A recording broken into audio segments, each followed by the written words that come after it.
किस्सा हिंदुस्तान के सबसे बड़े और अमीर खबरी का, जिसकी मौत आज भी पहेली बनी हुई है।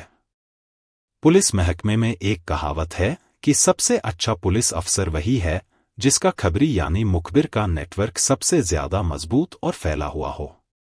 अपनी बात को शुरू करें उससे पहले आपको एक फिल्म याद दिलाना चाहता हूं जो हमारी इस किस्से को आप तक पहुंचाने में बड़ा ही मददगार साबित होगा। बॉलीवुड के मशहूर एक्टर आमिर खान की एक फिल्म थी सरफरोश। इस फिल्म में आमिर खान पुलिस महकमे में ही क्राइम ब्रांच में एक अफसर है और जब उसे अपनी टीम तैयार करने का मौका मिलता है तो वो सबसे पहले एक और किरदार का नाम लेता है, इंस्पेक्टर सलीम। और इंस्पेक्टर सलीम को अपनी टीम का हिस्सा बनाने के पीछे वो अपने अफसरों को जो दलील देता है वो यही है कि उसका मुखबिर का नेटवर्क सबसे बेहतरीन है। और फिर फिल्म में एक छोटा सा किरदार बीच बीच में पर्दे पर आता है जिससे इंस्पेक्टर सलीम कुछ इन्फॉर्मेशन लेता है। जानेंगे पूरी कहानी इस एपिसोड में। अगर चैनल को सब्सक्राइब नहीं करा तो रिक्वेस्ट है सब्सक्राइब जरूर करें ताकि हमें मोटिवेशन मिलता रहे। यही होते हैं मुखबिर या कहें खबरी, जो पुलिस और गुंडे बदमाशों के बीच एक ऐसी कड़ी होते हैं जिनके पास जुर्म की दुनिया की वो तमाम खबरें होती हैं जिन्हें हासिल करके किसी भी पुलिस वाले का कैरेक्टर और करियर दोनों बन जाता है। ये खबरी न सिर्फ बड़ा था बल्कि शायद सबसे अमीर खबरी भी कहा जा सकता है। ये बात तो सभी जानते हैं कि खबरी या मुखबिर पुलिस वालों को अंडरवर्ल्ड या बदमाशों के बारे में कोई भी सूचना देते हैं तो पुलिस अफसर बदले में उन्हें इनाम के तौर पर कुछ रुपए भी देते हैं। ऐसे में कहा जाता है कि हमारी कहानी का आज का किरदार ऐसा मुखबिर रहा है जिसने अपनी खबरों के बदले शायद हिंदुस्तान में सबसे ज्यादा पुलिस से इनाम लिया है। 80 और 90 के दशक का ये इकलौता खबरी है जिसने सिर्फ पुलिस की ही मदद नहीं की बल्कि अपनी मुखबिरी से देश की दूसरी सुरक्षा एजेंसियों की भी मदद की। यानी ये कहा जा सकता है कि ये ऐसा मुखबिर था जिसके हाथ कानून की तरह बड़े लंबे और फैले हुए थे, जिससे कोई बचकर निकल जाए ऐसा उस दौर में कोई नहीं था।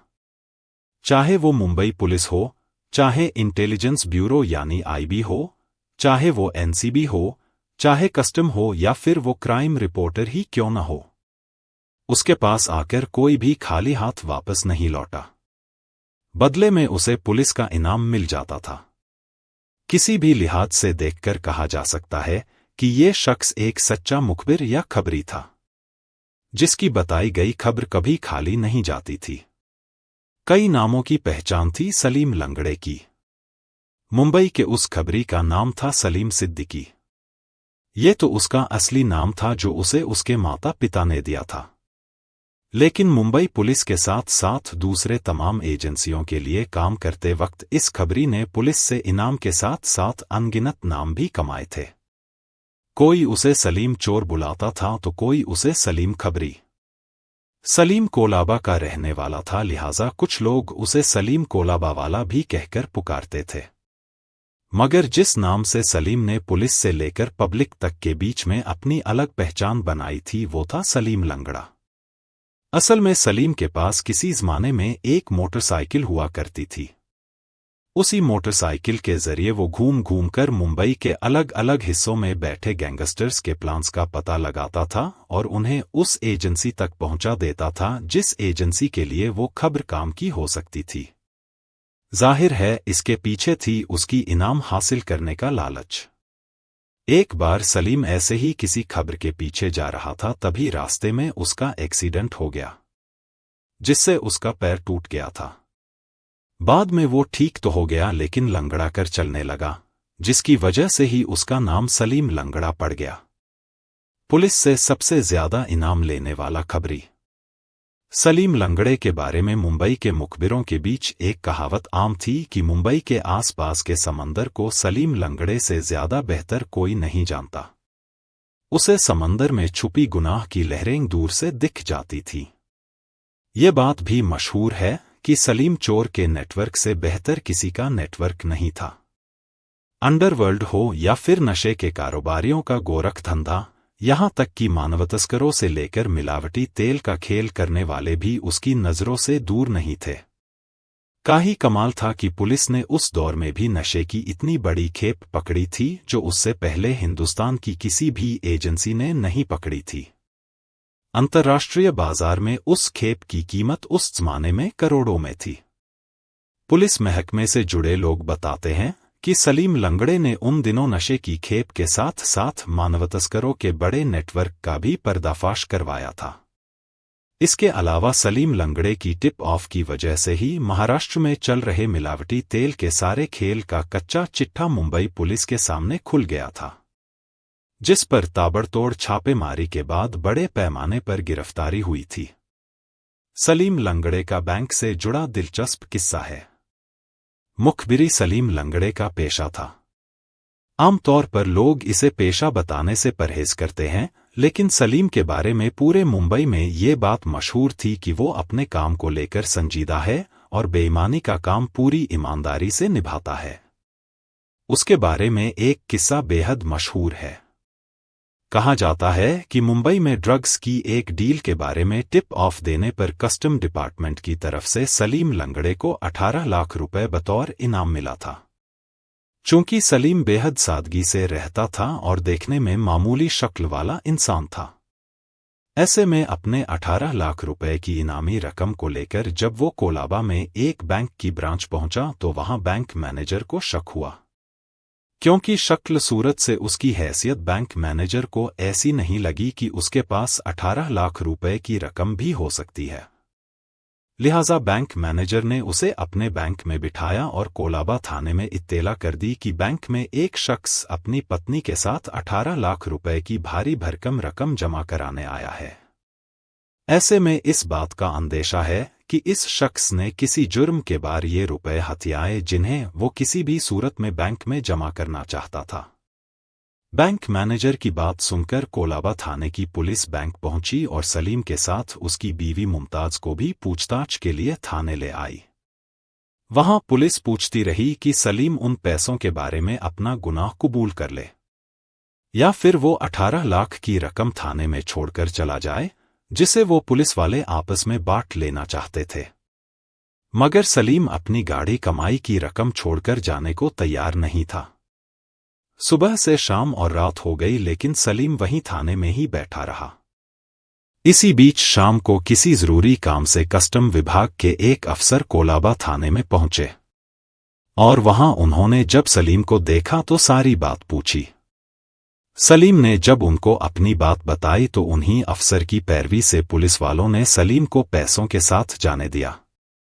हालांकि पुलिस वाले ये पूछ रहे थे कि वो इतनी बड़ी रकम लेकर कहां से आया, लेकिन सलीम बार बार यही जवाब दे रहा था कि उसने कोई जुर्म नहीं किया, ये रकम उसकी खून पसीने की कमाई है, ये एक नंबर का पैसा है। थाने से बाहर निकलने के बाद जब कस्टम अफसर ने सलीम से कहा कि वो पुलिस वालों को पैसों के बारे में बताकर बात साफ कर सकता था और पैसे लेकर वापस जा सकता था, इस पर सलीम का जवाब सुनकर वो अफसर भी दंग रह गए। उसने कहा कि साहब, मैं जैसे ही उन्हें ये बताता कि मुझे किस अफसर तक ये खबर पहुंचाने के एवज में इतनी बड़ी रकम मिली है, तो अंडरवर्ल्ड और नशे के सौदागर उन अफसरों की भी जान के दुश्मन हो जाते, साथ ही मेरी जान के भी दुश्मन बन जाते। और वैसे भी ये हमारा उसूल है कि मैं जिसे खबर देता हूं उसके बारे में कभी किसी से कोई भी जिक्र तक नहीं करता। ज्यादा से ज्यादा क्या होता, ये लोग रकम डकार जाते, कोई बात नहीं, मैं फिर कमा लेता, लेकिन नाम देकर पैसे ले जाता ये मेरे उसूल में नहीं है। तब कस्टम अफसर ने सलीम लंगड़े को ट्रू इन्फॉर्मर यानी सच्चा खबरी करार दिया। वैसे कहते हैं कि सलीम लंगड़े की जिंदगी में 2007 में एक जबरदस्त मोड़ आया। असल में ये वो दौर था जब मुंबई और उसके आसपास के इलाकों में तेल माफिया सक्रिय था, जो मिलावटी तेल का धंधा करता था। ये भी बताया जाता है कि इस तेल के धंधे से जुड़े लोगों में से कुछ लोगों को सलीम लंगड़े की टिप ऑफ के बाद पुलिस ने उन्हें दबोच लिया था। शायद सलीम लंगड़े की इसी खूबी ने उसे अंडरवर्ल्ड का दुश्मन बना दिया था। पुलिस के सूत्रों का तो यहां तक दावा है कि सलीम लंगड़े की दी गई खबरों के बाद मुंबई पुलिस ने जब अंडरवर्ल्ड बदमाशों और गैंगस्टर्स के सिंडिकेट पर ताबड़तोड़ कार्रवाई की तो सारा अंडरवर्ल्ड मिलकर सलीम लंगड़े को रास्ते से हटाने के लिए इकट्ठा हो गया था। सलीम लंगड़े की जिंदगी की आखिरी टिप। सलीम लंगड़े के साथ उन आखिरी दिनों में ऐसा क्या हुआ था कि अचानक सारा मंजर ही बदल गया। उसके पीछे जितनी रोमांचकारी कहानी है, उतना ही सस्पेंस में डूबे सवाल भी हैं। दरअसल हुआ ये कि दाऊद के गैंग से जुड़े एक आदमी ने सलीम लंगड़े से मुलाकात की और उन्हें 2 ऐसे विदेशियों के साथ रहने और उनका ख्याल रखने को कहा जिनका ताल्लुक ड्रग्स और तेल के धंधे से था। सलीम उनके साथ रहने लगा और उनको मुंबई दर्शन करवाने लगा। लेकिन तभी सलीम को उन दोनों विदेशी लोगों की हरकतों पर शक हुआ। जब उसने बात समझने की कोशिश की तो पता चला कि वो दोनों मुंबई में मौजूद अमेरिकी काउंसुलेट पर धमाका करने की प्लानिंग कर रहे थे। तब इस ख्याल से सलीम लंगड़ा कांप उठा कि किसी भी आतंकवादी घटना में उसका नाम शामिल हो सकता है। लिहाजा उसने फौरन आईबी के एक अधिकारी से मुलाकात करने पहुंच गया और उन्हें सारी बातें बताईं। तब उस आईबी अफसर ने सलीम को तरकीब सुझाई और उन विदेशियों के साथ बने रहने की हिदायत देकर उसे वहां से रवाना कर दिया। कुछ दिनों के बाद आईबी ने दोनों विदेशियों को गिरफ्तार करके उन्हें उनके देश डिपोर्ट करवा दिया। ये बात तो आई गई हो गई, लेकिन ये सलीम के जिंदगी की आखिरी टिप ऑफ भी साबित हुई। बताते हैं कि सितंबर 2007 को सलीम अपनी पत्नी मुमताज के साथ स्कूटर पर सवार होकर मुंबई के दारखाना के पास से होता हुआ कहीं जा रहा था कि तभी एक ट्रक ने उसे टक्कर मार दी, जिससे सलीम और उसकी पत्नी मुमताज की मौत हो गई। हालांकि पुलिस ने उस वक्त उस ट्रक ड्राइवर को गिरफ्तार भी कर लिया था, लेकिन वो सब कुछ सिवाय एक औपचारिकता के कुछ और नहीं साबित हो सका। हालांकि पुलिस ने इस बात से कभी इनकार नहीं किया कि सलीम लंगड़े का हादसे का शिकार होना इत्तेफाक नहीं हो सकता। इस बात की पूरी आशंका जताई गई थी कि सलीम लंगड़े को मारने के लिए अंडरवर्ल्ड ने सुपारी दी हो और हादसे की आड़ में उसका सफाया करवा दिया हो, मगर बिना किसी सबूत और गवाह के पुलिस के हाथ और केस दोनों ही कमजोर पड़ जाते हैं। अंडरवर्ल्ड ने दी थी सलीम की सुपारी, लेकिन कुछ सवाल जरूर खड़े हुए कि आखिर ऐसा क्या हुआ कि जिन विदेशियों और उनकी साजिश के बारे में सलीम ने आईबी के अधिकारी को बताया था, उन्हें गिरफ्तार करने की बजाय उन्हें डिपोर्ट क्यों किया गया। और सबसे बड़ा सवाल यही है कि सलीम लंगड़े की मौत एक हादसा था या फिर एक सुपारी किलिंग।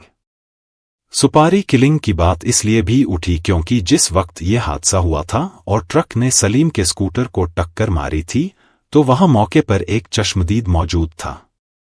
हालांकि उसे उसी रोज कहीं विदेश जाना था, इसलिए पुलिस के झंझट में न पड़ने की गरज से वो उस रोज पुलिस के सामने नहीं आया। लेकिन बाद में उसने एक मेल के जरिए अपनी बात कही जब उसने सलीम खबरी के बारे में खबरों में पढ़ा। उस चश्मदीद ने मेल के जरिए पुलिस को बताया कि ये एक सुपारी किलिंग है। ऐसा इसलिए क्योंकि ड्राइवर ने सलीम के स्कूटर को टक्कर मारने के बाद ट्रक को रिवर्स करके दोबारा सलीम पर चढ़ाया था। अगर ये महज हादसा होता तो ऐसा नहीं होता। लेकिन करीब 15 साल बीत जाने के बाद भी आज तक मुंबई पुलिस अपने सबसे काबिल इन्फॉर्मर की मौत की गुत्थी को नहीं सुलझा सकी है। इस बारे में सबसे चौंकाने वाली बात यह है कि मुंबई के तमाम मुखबिरों ने बाकायदा पुलिस से ये गुहार लगाई थी कि अगर वो पुलिस के लिए काम करते हैं तो पुलिस को उनकी जान की हिफाजत करनी चाहिए, क्योंकि किसी भी इन्फॉर्मर के नाम का खुलासा होने का साफ मतलब है कि उसकी मौत।